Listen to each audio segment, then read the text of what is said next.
Ladies and gentlemen, fellow participants, thank you for still being with us here today. So next we will continue with the poster presentations sessions. I would like to invite Ms. Sabrina Aulak, R&D Assistant Manager at Borneo Forestry Cooperative, Malaysia, with the title of Development of Synthetic Seed from Selected Genotypes of Eucalyptus pelita FML. And very good day to generous viewers. Today I will be presenting my poster presentation on development of synthetic seeds for preservation of selected genotypes of Eucalyptus pelita. So a little bit of introductions regarding E. pelita is that this species is one of the most promising belonging for the rapid characteristic that can produce valuable products for both pulp and wood industry. This species has the best growth of encompassing characteristic, which immune to plague, adaptability to range of environmental situations, and have the ability to produce multi-purpose wood. Tissue culture of Eucalyptus pelita has become a reliable technique for rapid, high quality, and large-scale clonal propagations. However, information on preserving the elite genotype is still lacking.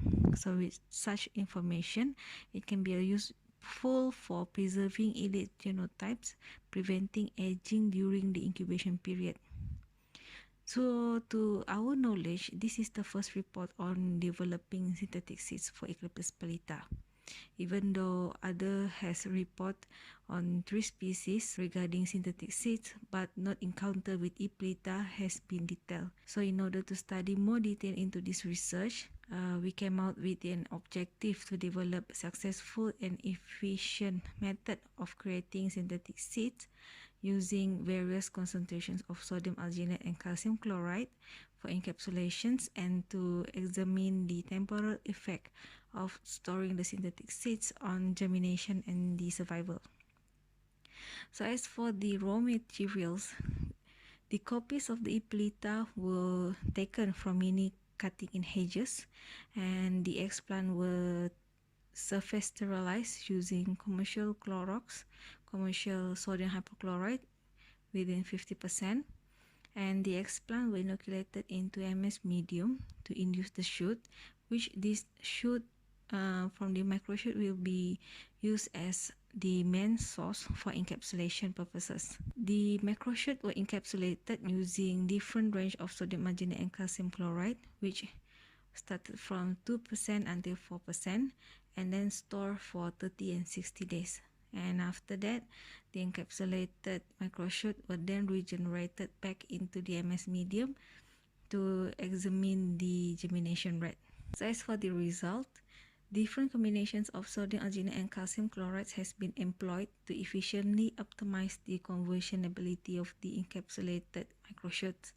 And the maximum encapsulated was seen by treating the microshoot with 3% of sodium alginate and 100 micromolar calcium chloride by Huang and Truman. It was also recommended that suitable combination of nutrient growth regulators and protectants were added to alginate to produce better growth yield in explant. It was also observed that high percentage of sodium alginate form hard beads that have comparatively low conversion capacity, which also reported by Mohan Raj. Different genotypes do not grow at the same rate when placed in the culture, and this induces risk of selections when plants are placed under stress conditions such as low growth. The germination rate, shoot length, and the number of shoot elongated per synthetic seeds of E. pelita was measured by the storage duration period, and it was found that the day storage duration give 55% germination rate. The mean of harvestable shoot is 7.75 with the mean of shoot length of 1.76 centimeter per synthetic seeds after 4 weeks germination in MS medium. So in the present study, synthetic seed shows highest frequency of conversion after 30 days of storage, which was however reduced when the encapsulated microshoot was kept for more than 60 days. Particularly at 60 days of storage, encapsulated propagules has low germinations, which shows in Figure 3. So as for the conclusion, this study demonstrates that the potential using synthetic seeds to preserve the genotype in vitro was successfully achieved. And it also proven that encapsulated elite genotype of E. pellita microshoot could be an alternative to preserve the clonal propagations. And this technology can benefit the world wood industry by addressing clonal plant demand. Thank you. Thank you, Miss Sabrina. Yes, sorry.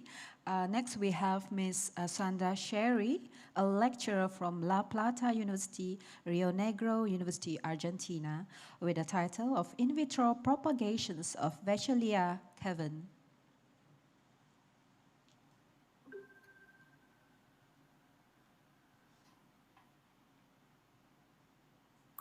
Hello, my name is Sandra Sharri, and I am a professor at the National University of La Plata and the National University in Rio Negro in Patagonia, Argentina. First of all, I would like to thank the organizer for offering this space for the exchange of knowledge about acacias. I am going to present a part of our work, in this case about the in vitro propagation of Espinilio or Roman Cassi, which we do with Sebastián Galarco, Diego Ramilo, Marina Dema, and Blanca Villarreal. Vachellia caven, ex Acacia caven, is a native to Argentina, Bolivia, Chile, Paraguay, and Uruguay. It has ornamental, industrial, and medicinal uses. Tannin from the seed pod is used to tan skin. Wood is used as fuel and make fence posts. The main current human use is in charcoal production. Um, it is very important for erosion control in our country. Since the 90s, we have worked on in vitro tissue culture of these species with the aim of propagating, conserving, and producing it in a nursery for the restoration of ecosystems.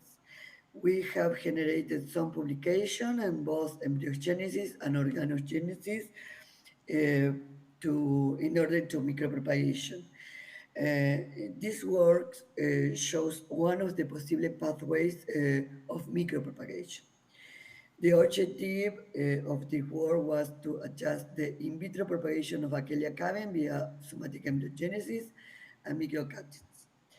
Methodology explains where cotyledon obtained from immature seeds to induce somatic embryogenesis, the Murashigan Cook complete basal medium was used containing combination of tidiazuron or benzylaminopurin, indolacetic acid, or 2,4-dichlorophenoxy acetic acid. In exploratory sites, we used other plant regulators in different combination. On the other hand, microcuttings were grown in vitro in Murashige cook half-strength medium with different concentration of sucrose. The cultures were incubated at 25 plus minus 2 Celsius degrees and 16 light hours. For its treatment we used 30 explant. Some results. In all concentration of 2,4-D induced proembryogenic cultures. At the beginning of the culture, somatic embryogenesis occurs directly on the cotyledons. Subsequently, the somatic embryos appear from cultures. Approximately 10 days after the culture begins, globular embryos appear always on the adaxial face of the cotyledon. Somatic embryos at globular stage were obtained in Murashige medium with 2,4-D at 1 part per million or with benzylaminopurin at zero point 0.1 part per million or in Murashige and Scoot free of plant regulators medium. A greater number of somatic embryos were observed in the medium free of growth regulators and a remarkable differentiation of embryos was observed in the medium with 1 part per million of 2,4-D without the addition of any synetins. Somatic embryos were subcultured in medium Murashigen medium without plant growth regulators or with 0.5 part per million of the gibberellic acid. Germination and conversion into whole plants was successful but was low, 30%. On the other hand, nodal section for in vitro plants cultured on Murashige's medium at half strength plus 40 or 90 grams per liter of sucrosa formed new shoots, and after that rooting was obtained. The West result was with 70 to 19 grams per liter of sucrose.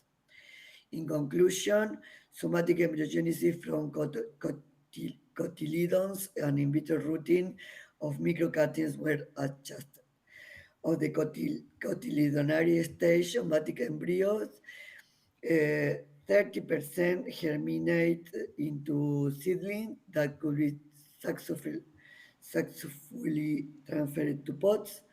Microcaten is influenced by the sucrose concentration, and whole plants through type was cultivated in the field. As you can see here, we show the plants, the callus, embryogenic callus, the embryo formed in different stage, the embryo's germination, and the complete plants. In this side, we can see the nodal section, shoots, and the complete plants in pots. Sun.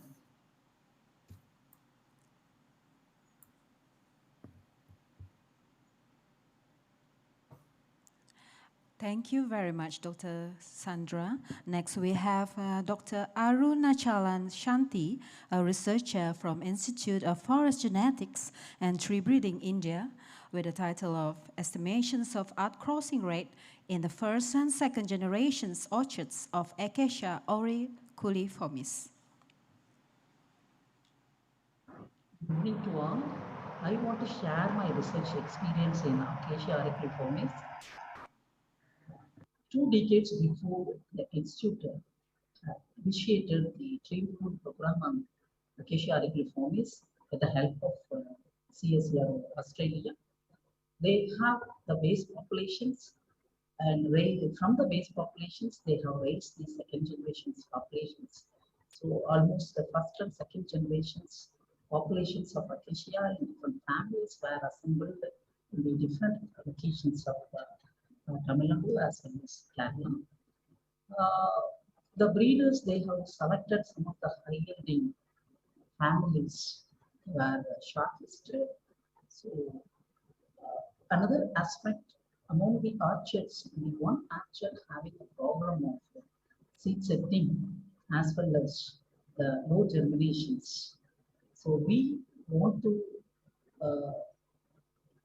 address the problem using the DNA marker for matting system analysis in different orchards populations. So we have selected different families in both generation orchards, collected seeds and raised individual family beds in the nursery, and DNA were isolated from almost 300 individual progenies for both the generations, and 10 microsatellite primers. They were already developed and characterized by Dr. Vicky and team in the Acacia hybrids. Therefore, these primers were not amplified with Acacia auriculiformis progenies, and we have got a very good segregation pattern of alleles, homozygous and heterozygous forms. These alleles were subjected to special software, that is MLTR software, to analyze estimate crossing rate estimates. So With the help of this software, we have got different genotypes, and we have got early genotype frequencies, and we have got the maternal genotypes in, in both orchards, and we have got the estimation of crossing rate of single locus and multi-locus crossing rate. So overall, in both the generations, we have got a high outcrossing rate that expressed in the population. So 0.9 to 1, almost very good outcrossing rate estimate. So when we studied in seed aspect of leaf seed, different parameters of both generations, we have found a very good mean of value in second generation seed, improved seed material. So based on these studies, we have found a very good outcast genotypes. It helps the breeder for going further decision to advanced breeding program. So, and also what we found as in the low seed set orchard, we have found a very low generation value and the seeds setting also very low. So when we did for the mapping analysis, including the populations having a very the value is very low. So the breeding maybe due to breeding depressions. For seedling seed orchard, we can't consider that the orchard will be for seed collections. So we can eliminate for the families the application itself. So from this mapping analysis, we found massive of first genotypes in Acacia forms. This is a small work what we have done in our lab presenting. So I would like to my sincere and heartfelt thanks to the organizing secretary for organizers for giving this opportunity to present my work. And I'm very grateful and sincere thanks to my director, IFGTP, and also my director general PCF for giving the financial support. So thank you so much. Thank you very much, Dr. Arunachalan Shanti. Next, we have Ms. Fiona Evelyn Anthony, a research officer from Sabah Forestry Development Authority, Malaysia, with the title of Incidence and Severity of Wilt in Acacia Manjum Plantations in Ulu Kakut, Sabah, Malaysia.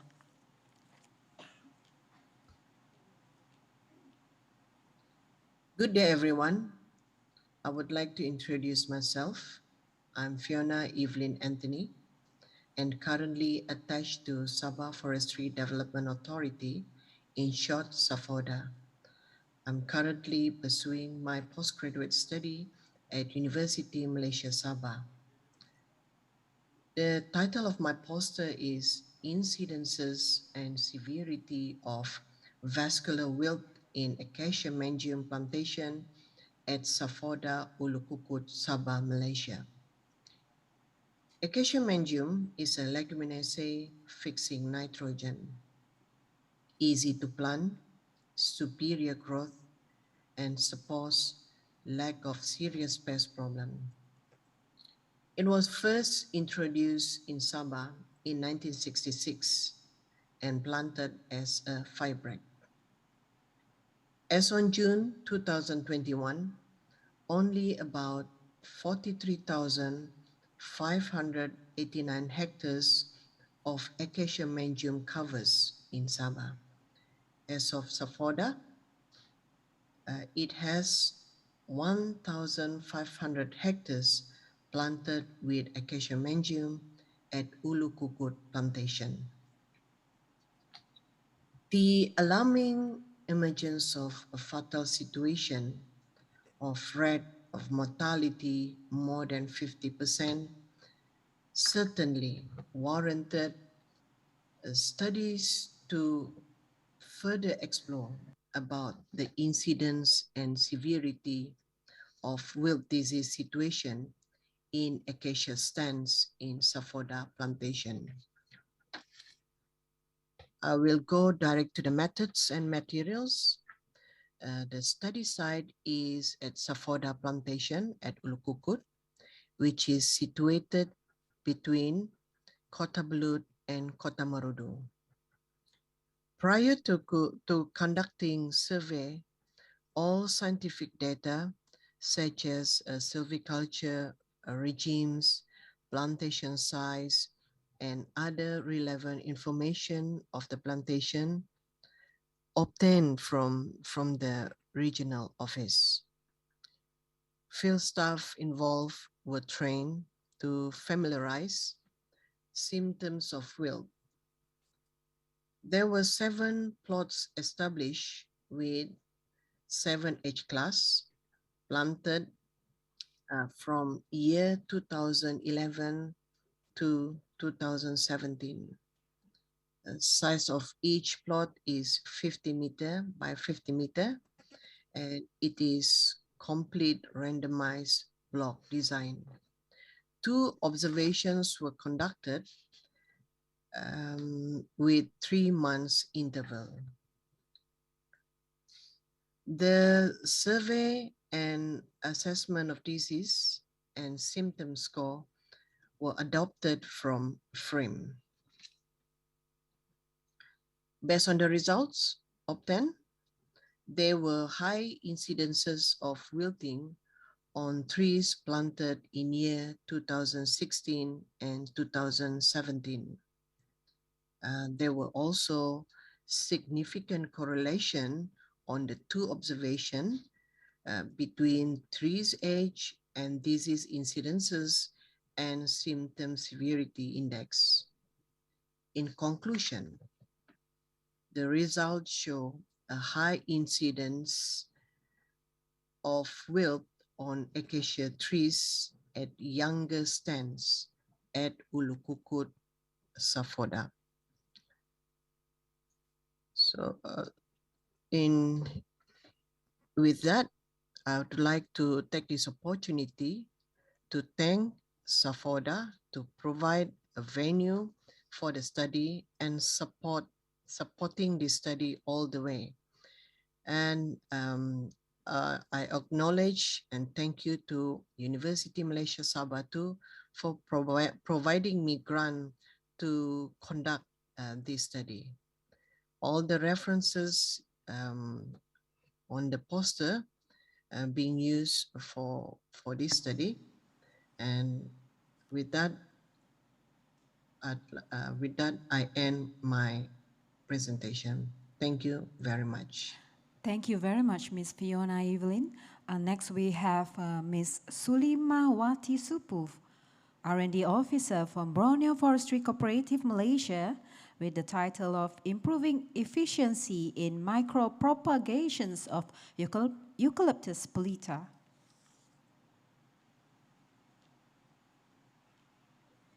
Eucalyptus is one of the most common tropical tree plantation species in the world. It is recognized as a greater potential hardwood forest plantation genus. In Malaysia, eucalyptus has been planted in several areas in Peninsular Malaysia, Sabah and Sarawak. Eucalyptus comprises more than 700 varieties of species around the world. However, the varieties that can adapt to severe climate conditions and disease resistance are limited, and Eucalyptus pelita offering the possibility of could adapt to climate changing and more resistant to attack by pathogenic fungi and insects rather than other eucalyptus. Propagation of eucalyptus has been improvised and advanced. Besides using seeds, micropropagation using direct organogenesis method is an alternative way of producing large number of new clonal plants within shorter period of times. However, Eucalyptus pelita micropropagation response among genotypes are variable according to culture medium, concentration of plant regulators or PGR, and also affected by carbon source. Therefore, in this study, 2 genotypes were selected for the refinements of existing method and to determine applicable strength of culture medium with suitable concentration of hormone or PGR for increasing in vitro culturing of Eucalyptus pelita, for regenerate many more shoot and encourage shoot to grow or elongate. The aim also to determine the effect of various sucrose concentration on root development in vitro and plantlet acclimatization survival. For micropropagation, explants were initially collected in the hedges and then introduced to culture medium for shoot induction. In multiplication, shoot explants from the introduction then were tested with half and full strength MS culture medium and different growth regulators, which is naphthalene acetic acid NAA and 6-benzyl aminobutyrin BAP, to encourage shoot to multiply and grow. From the multiplication, the elongated shoot then were transferred to medium containing 10, 20, 30, and 40 gram per liter medium sucrose during the rooting phase to test its effect the shoot and root development on the shoot root development growth and survival after the flask. After 4 weeks in rooting phase, rooted plants were planted into soil and acclimatized in nursery for 21 days.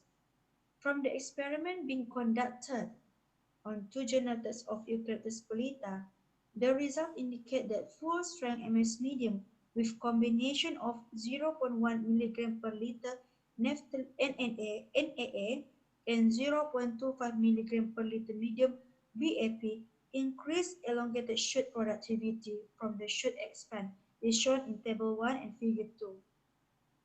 In rooting phase, high sucrose concentration induced good formation of root system with greater root number and root length, is shown in Table 2. However, was 4 gram per liter sucrose better for root system development in vitro, acclimatization potential was higher using 2 gram per liter sucrose, which is giving the highest survival after hardening and transferring to potting media, with 96% of survival recorded. It can be concluded that refinement of micropropagation method of Eucalyptus pelita has increased the efficiency of plantlet production and significantly improved the survival during acclimatization. That's all. Thank you.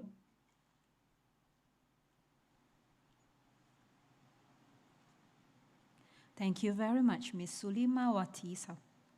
Next, we have Ms. Zahidah Safian, Research Officer from Forest Research Institute Malaysia, FRIM, Malaysia, with assessment of kiln-dry acacia medium for productions of quality value-added products. Hi, and a very good day to all. My name is Zahida binti Zafian, and I come from Forest Research Institute Malaysia, which is also known as FRIM. My presentation today entitled Assessment of Kiln-Dry Acacia Medium for Production of Quality Value-Added Products.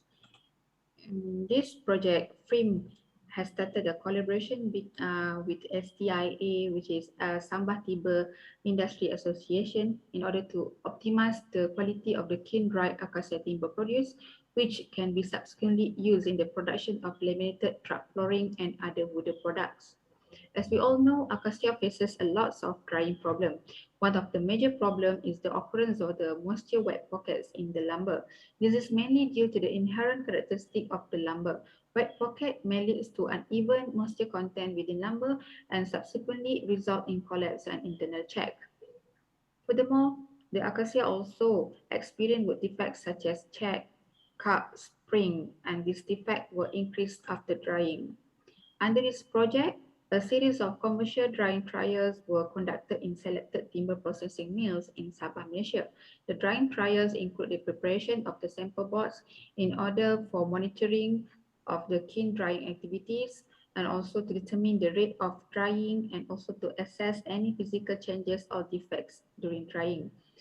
Furthermore, the sample board were also inserted with thermocouple in order to monitor the temperature of the wood during drying. This is the optimized drying schedule that was successfully developed from the commercial drying trial. By using this schedule, the drying time for acacia was able to be reduced down to 50% as compared to the existing kiln process. By using this schedule, The acacia mangium was able to dry uniformly throughout the timber, and the variation of MC between the inner and also the outer layer of the timber was 2%, which is within permissible range. Furthermore, the occurrence of the wet pockets was able to be eliminated after drying. After drying, the dry acacia timber were tested for their mechanical properties such as bending, hardness, and shear properties. From the result, the modulus of rupture and the modulus of elasticity of kiln-dried acacia sawn were 137.48 and 30,842.3 Newton per millimeter square, whereas the mean value for hardness was 5.18 kilonewton, and the acacia timber obtained a mean shear stress value of 17.12 Newton per millimeter square. The dried sawn acacia sample were further processed and fabricated into finger jointed component and laminated board for delineation testing. The fabrication of the finger joint were started in wood lamination lab in Frame and also at Kilang Papan KK Hassan in Kota Marudu, Sabah. After that, the delineation test was carried out at the laboratory in Frame and also in Singapore. The testing were carried out under the JASO standard, which is the standard for wooden parts for cargo bed of motor truck. From the result, all test pieces have met the criteria for delamination of finger joint. The acacia finger joint test pieces also met the criteria for Young's modulus in bending with an average bending strength value of 70 MPa. In addition, matched finger joint sample that was sent to the accredited lab in Singapore also fulfilled the test criteria for both delamination and bending under the same standard. So, as a conclusion, the finding from the study showed that all samples met the test criteria for delineation properties. The finger joint products is found suitable to be used for production of the laminated truck flooring and other wooden products. With that, I thank you.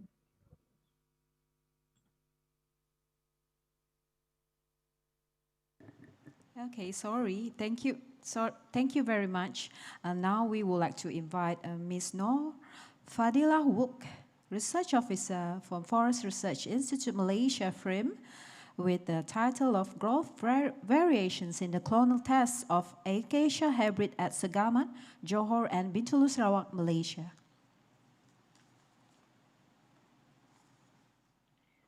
Bismillahirrahmanirrahim. Assalamualaikum and a very good day to everyone. My name is Noor Fadila. I am from Forest Research Institute Malaysia. Today I will be presenting my poster entitled Growth Variations in the Clonal Test of Acacia Hybrid at Segamat, Johor and Bintulu, Sarawak. Okay, as we know, the desirable characteristic of Acacia hybrid make it a viable candidate for forest plantations. However, in Malaysia, there is very little information on Acacia hybrid clones, making Acacia mangium more preferable among the industrial planters. Therefore, this study was initiated to develop clones of Acacia hybrid that are suitable to be planted in forest plantation programs. In this project, Acacia hybrids was produced via controlled pollination technique using two parent trees, Acacia mangium and Acacia auriculiformis. Selection of the parent trees were made based on the wood density and fiber length. Okay, after we got the hybrid seeds, the seedling verifications was made using LSI marker. The self-seedlings were discarded. And then after we get the progenies, mass propagation were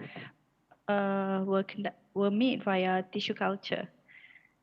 Upon the maturity of the seedlings, we established clonal trial plots at Segamat, Johor and Bintulu, Sarawak. They were in 2009 and 2012, respectively. So the maintenance activities and collection of growth data were conducted annually. Okay, upon this study, we find that there are 4 potential high-performing acacia hybrid clones, namely F104, F175, F176, and F177. Based on the analysis of variants, we observe that there are significant variations among the 329 clones tested in the trial. And then we observe that there are significant interactions between the sites and the clones. And we also observe significant variations between the 2 sites.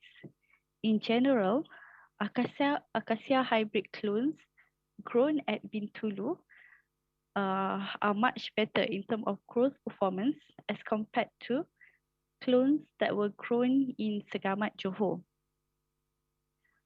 Okay, if we take a look at the mean annual increment of the diameter at breast height and total height, range of the DBH were from 4.6 to 5.1, whereas as for the MAI for height, range from 4.5 to 5.6.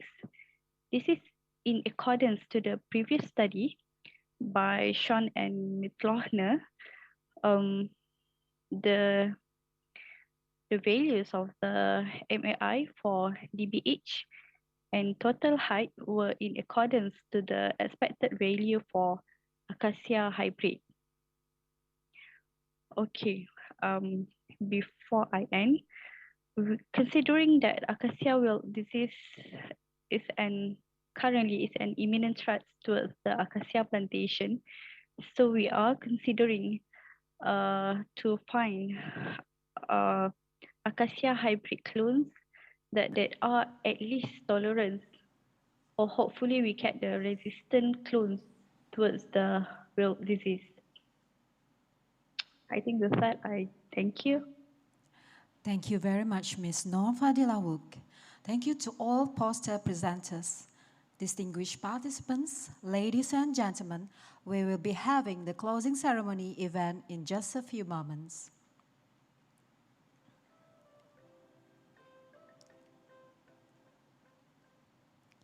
A very good afternoon to Yang Berbahagia Datuk Hamdan bin Haji Muhammad, Director of Forest Department Sarawak, Yang Berusaha Tuan Jack Liam, Deputy Director of Forest Conservation and Development, Professor Dr. Wikneswari Ratam, Coordinator of IUFRO Working Party 2.0807, and Ms. Zarina Shelby, Assistant Director, Restorations and Industrial Forest Division. Distinguished participants, ladies and gentlemen, welcome to the closing ceremony of the 3rd IUFRO Acacia Webinar Conference 2021, live from Kuching, Sarawak, Malaysia. This year's IUFRO Acacia Conference features 40 oral and 11 posters, papers, presentations attended by more than 600 participants from 28 countries. We truly hope that you have a fruitful experience of learning, sharing, and networking. However, all good things must come to an end. With that, I would like to invite Yang Berbahagia Datuk Hamdan bin Haji Muhammad, Director of Forest Department Sarawak, to deliver the closing remarks and to officiate the closing ceremony of the 3rd IUFRO Acacia Webinar Conference 2021.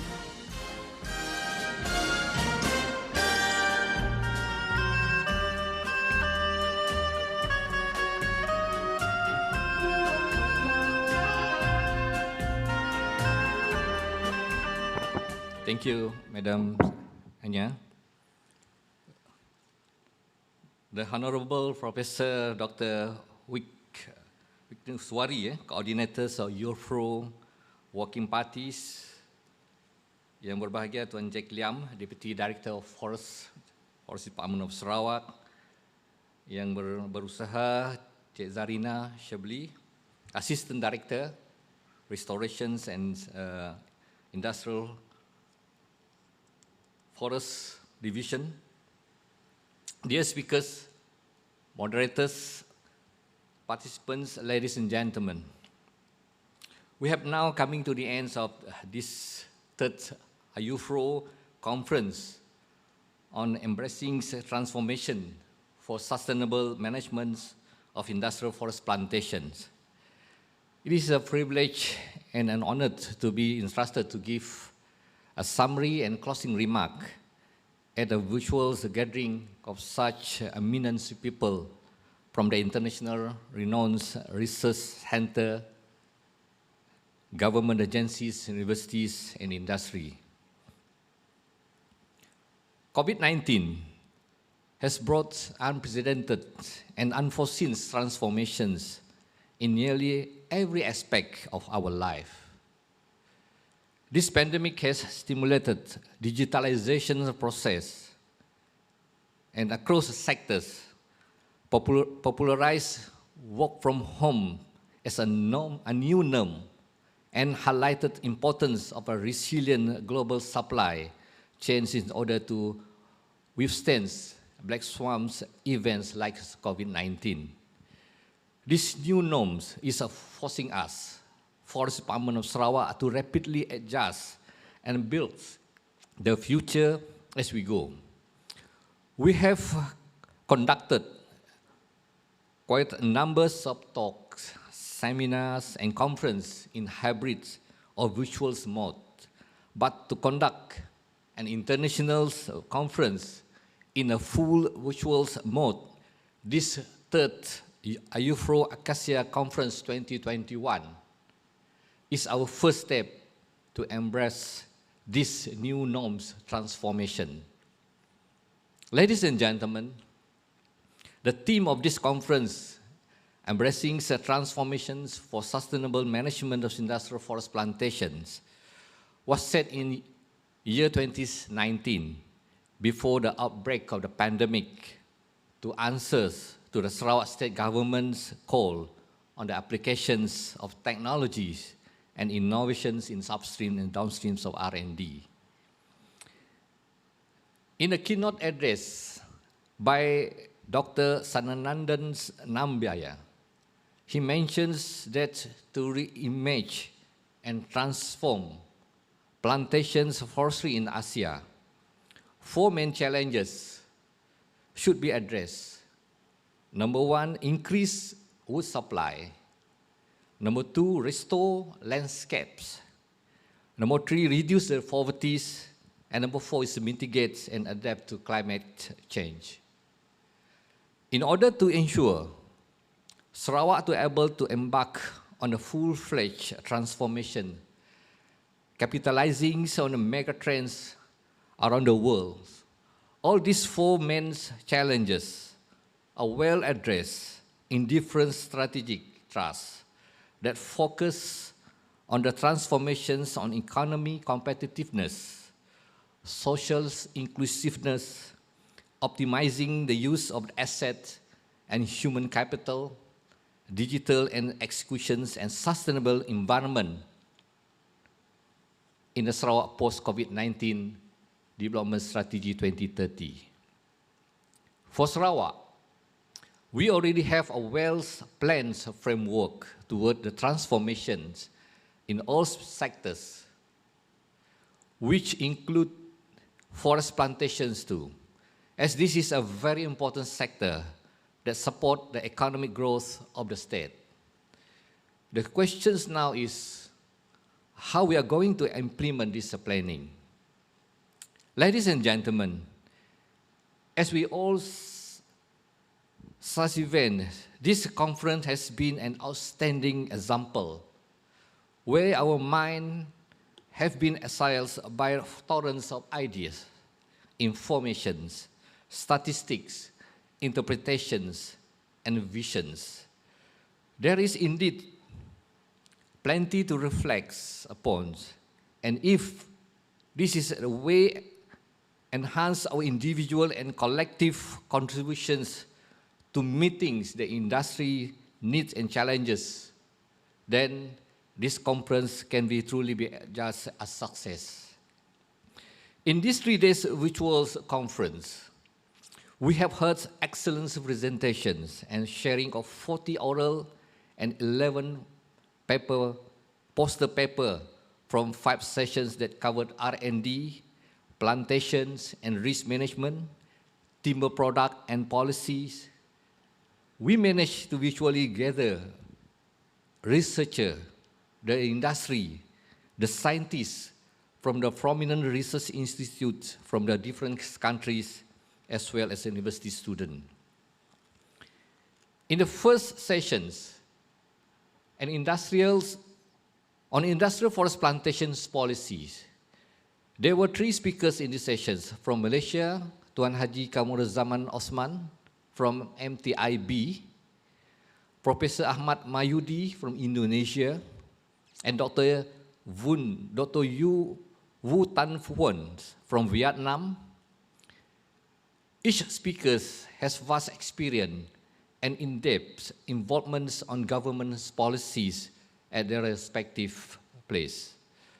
Policy can be one of the areas that we need to emphasize in order to sustainably manage our forest plantation.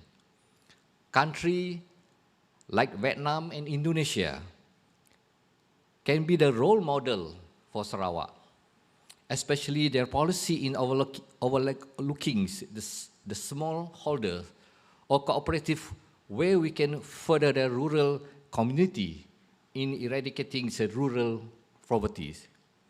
Definitely, this will be an area of interest for Sarawak to work together with our counterparts in Indonesia and Vietnam.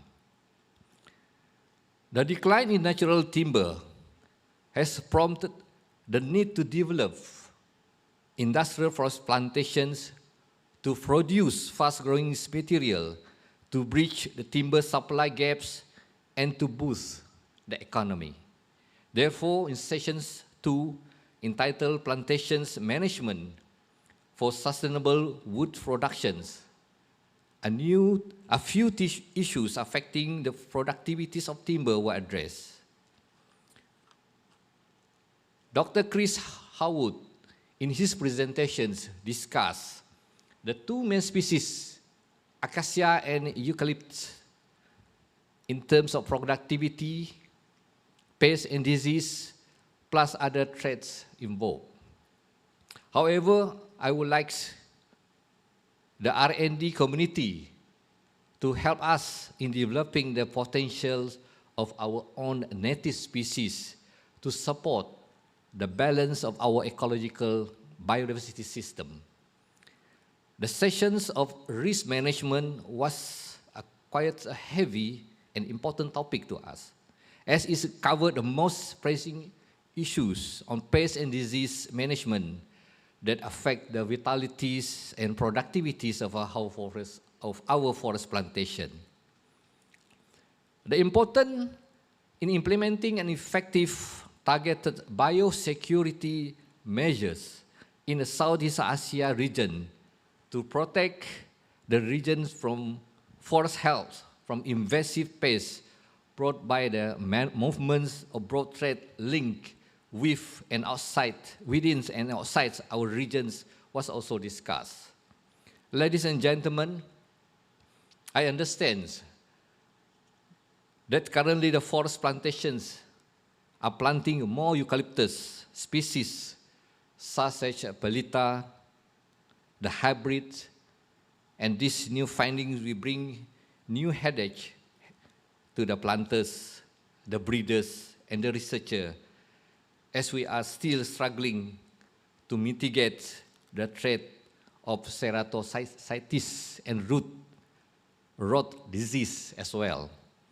From the presentations shared in session 5 of the genetic and breeding, we clearly notice that Indonesia, Vietnam, and China are far ahead in R&D on eucalyptus and acacia, backed by at least 50 years of research efforts. R&D has greatly facilitated expansion and proliferation of all parts of China eucalyptus industry faces. Compared to them, our current R&D is actually still at the infant stage. There is still a long way for us to go to achieve our aims. Dr. Jeremy has taught us an excellent idea in the beginning of his presentations. He mentions the importance of the cooperations for the long-term tree improvement activities, pooling of resources, sharing of knowledge and information, promoting partnership between public and corporate, industry and governments, and etc. Ladies and gentlemen, we do not wish to work in silo.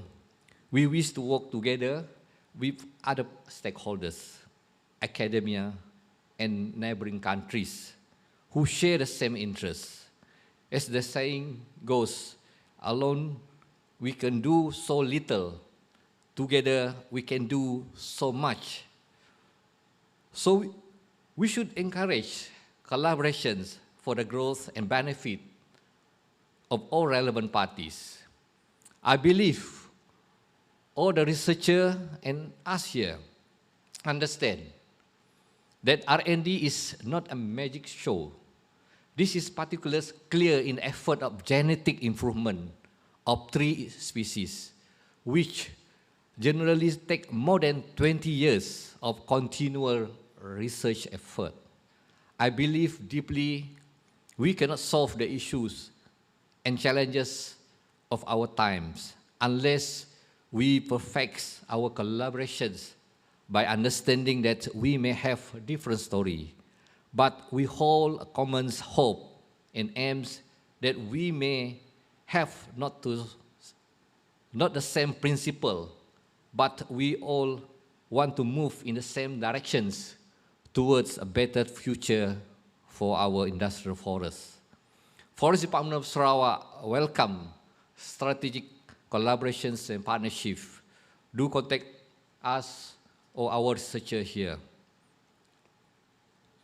There are many people to thank in making this conference a success, including the speakers, posters, presenters, and moderators. The success of any seminar lies ultimately with the participant. I would like to thank the organizing committee for their enthusiastic and dedicated work in the preparations for the third IUFRO Acacia conference.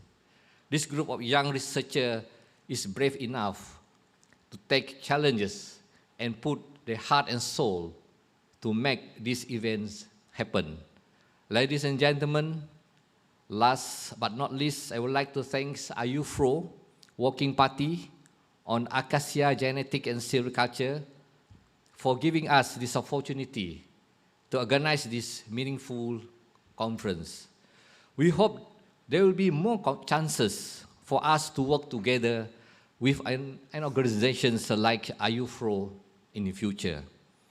I'm extremely pleased that this conference was well attended by scientists, governments, officials, policy makers, and industry practitioners from different countries. Lastly, thanks for joining us in this conference. Thank you very much.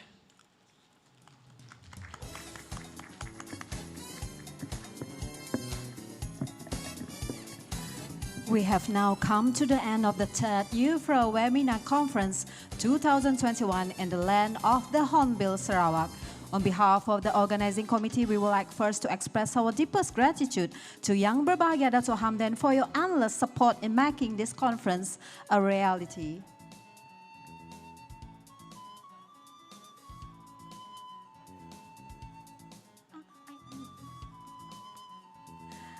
To Professor Dr. Wikneswari and IUFRO Working Party, thank you for the trust to bring this international conference here in Kuching, Sarawak. To all fellow participants, moderators, speakers, poster presenter, thank you again for your great contribution in this conference, especially to the world of research and developments creating a vigorous and resilient forest plantation industry globally. And to all my colleagues, we have made this conference a success. Let us congratulate ourselves for all our blood, sweat, and tears in making this conference a good, memorable one. I end my duty as Master of Ceremony for today's event. Hope to see all of you again in the next event. Thank you very much.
Thank you to all fellow delegates and participants of the third IUFRO Acacia Conference 2021. I hope to see you all again here in the next event. Please welcome to Kuching, Sarawak, Malaysia. Thank you very much again.